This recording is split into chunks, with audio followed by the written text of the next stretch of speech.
Hi, നമ്മുടെ അടുത്ത വീഡിയോയിലേക്ക് എല്ലാവർക്കും സ്വാഗതം.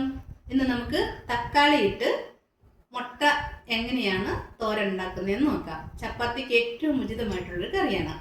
Okay, bio. അതിന് വേണ്ടിയിട്ട് നമുക്ക് ഒരു സവോള ആവശ്യമുണ്ട്. അത് ഞാൻ വളരെ ചെറുതായിട്ട് അരിഞ്ഞു വെച്ചിട്ടുണ്ട്. പിന്നെ കുറച്ച് കറിവേപ്പില വേണം. ഒരു ചെറിയ കഷ്ണം ഇഞ്ചി ഞാൻ ചെറുതായിട്ട് അരിഞ്ഞിട്ട് ചതച്ച് വെച്ചിട്ടുണ്ട്. ഒരു 2-3 അല്ലി വെളുത്തുള്ളി ആവശ്യമുണ്ട്. ഒരു 2 പച്ചമുളക് അരിഞ്ഞു വെച്ചിട്ടുണ്ട്.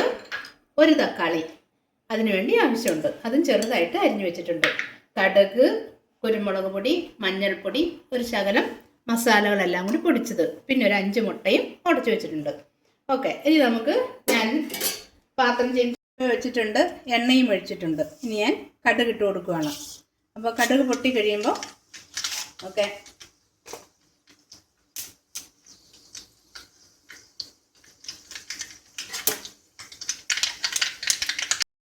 കടുക് നന്നായിട്ട് പൊട്ടിയിട്ടുണ്ട്. ഇനി നമുക്ക് ഇഞ്ചി ഇട്ട് കൊടുക്കാം. ഇഞ്ചി ഇട്ടു, ആ ഒപ്പം തന്നെ ഞാൻ വെളുത്തുള്ളിയും ഇട്ടു. അപ്പോൾ ഇഞ്ചിയും വെളുത്തുള്ളിയും കൂടി നന്നായിട്ടൊന്ന് മൂത്ത് കഴിയുമ്പോഴത്തേക്കും നമുക്ക് കറിവേപ്പില ഇടാം.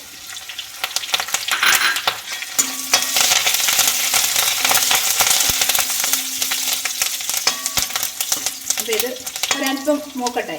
മൂത്ത് കഴിഞ്ഞിട്ട് നമുക്ക് പച്ചമുളക് ഇട്ട് കൊടുക്കാം. സവോള ഇടാം.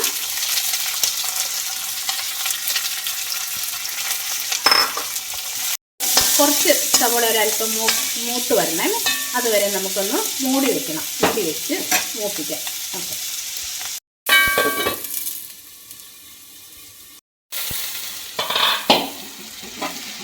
ഓക്കെ, സവോള കുറച്ച് മൂത്ത് വന്നിട്ടുണ്ട്. സവോള പച്ചയായിട്ടിരിക്കുമ്പോൾ തന്നെ നമുക്ക് തക്കാളി ഇട്ട് കൊടുക്കാൻ പാടില്ല. അപ്പോൾ സവോള നന്നായിട്ട് മൂക്കത്തില്ല, അതുകൊണ്ടാണ്. അപ്പോൾ ഞാൻ സവോള പകുതി മൂത്തായപ്പോഴത്തേക്കും തക്കാളി എരിഞ്ഞ് ഇട്ട് കൊടുത്തിട്ടുണ്ട്. ഇനി നമുക്കൊരു കുറച്ച് സമയം കൂടി ഒന്ന് മൂപ്പിച്ചെടുക്കണം. അതിന് നടുക്കായിട്ടാണ് തക്കാളി ഇട്ടിരിക്കുന്നത്. ഒരു അല്പ സമയം കൂടി നമുക്ക് മൂടി വെച്ച് അത് തക്കാളി വേകാനുള്ള സമയം കൊടുക്കണം. ഓക്കെ, ഇനി നമുക്കൊന്ന് തുറന്ന് നോക്കാം. നമ്മുടെ തക്കാളി നന്നായിട്ട് വെന്തിട്ടുണ്ട്.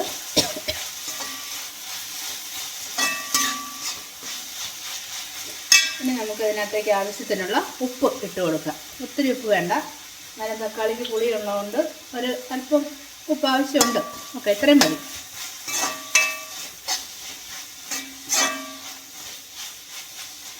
ഇനി നമുക്കൊരു ശകലം മഞ്ഞൾ പൊടി, ഒത്തിരി മഞ്ഞൾ പൊടിയൊന്നും വേണ്ട.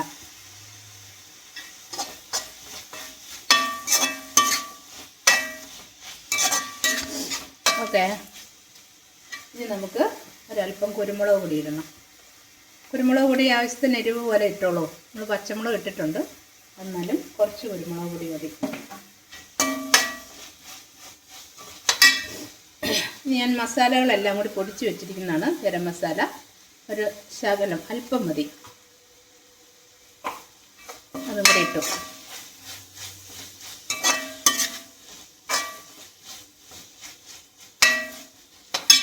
ഇനി ഞാൻ മുട്ട നമ്മൾ ഉടച്ച് വെച്ചിരുന്നത് നന്നായിട്ട് ഒന്ന് ഉടച്ചെടുത്തതിന് ശേഷം നമുക്കതിനകത്ത് ഒഴിച്ചു കൊടുക്കാം.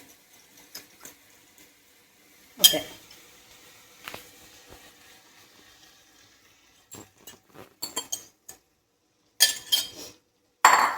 നമുക്ക് തീ കൂട്ടി വെച്ച് ഒന്ന് ഇളക്കാം.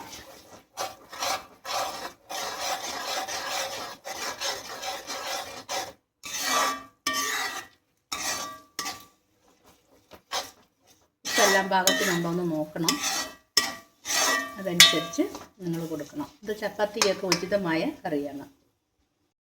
ഒരു അല്പം നേരം ഇതൊന്ന് നമുക്ക് മൂടി വെച്ച് വേവിക്കാം. ഒത്തിരി നേരം വേണ്ട, കുറച്ച് സമയം. ഒന്ന് തുറന്ന് ഇളക്കി കൊടുക്കാം.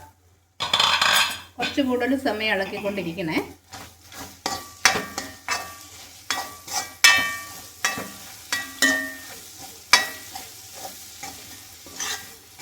തക്കാളിക്കും സ്വല്പം വെള്ളമയം ഉള്ളതുകൊണ്ട് നമുക്കത് വറ്റിച്ച് നല്ല തോരനാക്കി എടുക്കണം.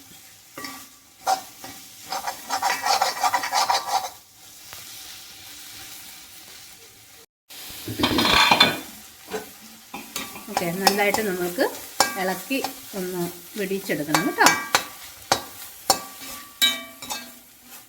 ഇന്ന് ചപ്പാത്തിക്കോ ഇതിനൊക്കെ കൂട്ടാൻ നല്ല രുചികരമായ നല്ല കറിയാണ്.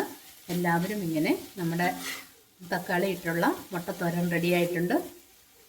നല്ല സ്വാദിഷ്ടമായതാണ്. ഓക്കെ, എല്ലാവരും പരിശ്രമിച്ച് നോക്കുക. എല്ലാവർക്കും ഇഷ്ടപ്പെടുമെന്ന് വിചാരിക്കുന്നു. Okay, bye. അപ്പോൾ സഹോദരങ്ങളെ, ഞാൻ മുട്ടത്തോരൻ വേറൊരു പാത്രത്തിലേക്ക് മാറ്റിയിട്ടുണ്ട്. നല്ല മണവും നല്ല കാണാനും ഭംഗിയുണ്ട്, നല്ല കഴിക്കാനും രുചികരമാണ്. എല്ലാവരും ഇതിങ്ങനെ ചെയ്ത് നോക്കുക. നമുക്ക് പിള്ളേർക്കൊക്കെ ഇഷ്ടപ്പെടുന്നതാണ്. അപ്പം അത് കണ്ട എല്ലാവർക്കും നന്ദി. ഇനി അടുത്ത വീഡിയോയിൽ വരുന്നവരെ താങ്ക് യു.